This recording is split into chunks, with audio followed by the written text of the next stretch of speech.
all about. He's the richest man in the world, was raised by a psychopath. John D. Rockefeller's dad was named, they called him Devil Bill. His dad, they know all about his dad. This is not a conspiracy theory. Their family, historians will tell you about his father. He created him.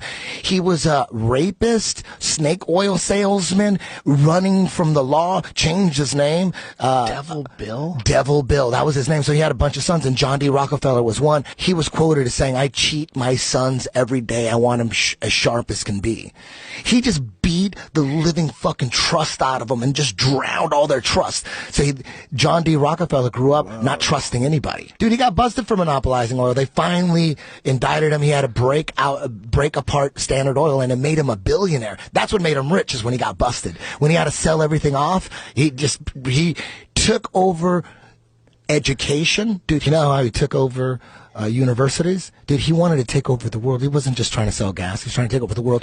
Our education system is all based on Rockefeller Foundation shit. Like, what? He strategically wanted to make school so that we got people just smart enough. This isn't conspiracy theory. Just smart enough to work.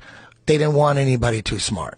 He'd go to a university, like the University of Chicago, and just, I'm going to give you millions of dollars. And they said, oh, shit. He goes, but I got to have a couple of my people on your board to make sure it's spent right. And they're like, okay. So he gets his people in, and then they just take over. And they designed history. John D. Rockefeller got 20 historians and designed the history. They designed it. That's why when people, you make fun of history in ninth grade books, you make fun of that history. It's a joke, right?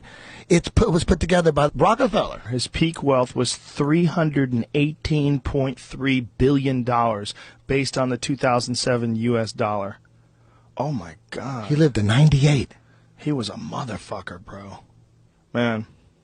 Interesting shit. Yeah, I'll have to check that out. Dude. What's it called? Big Oil what? What is it? How Big Oil Conquered the World. If you're a conspiracy theorist, most people don't go beyond JFK. There's so much in just JFK, and then all this, if you want to get into Watergate and the Iran-Contra and all the 9/11, there's so much information. It's so hard to get into multiple things. So, but once you got that covered, go back and find out how it all started, and you'd learn when you find out that George Sr.'s dad, Prescott Bush, started the CIA, and then you go back and his dad, Samuel Bush, was Frank Rockefeller's right-hand man, and how the Bushes and the Rockefellers have always ran shit. How Big Oil Conquered the World on YouTube. Oh my God, I'm scared. Yeah. I'm scared. You actually learn where it all comes from. 100%? It's all 100%.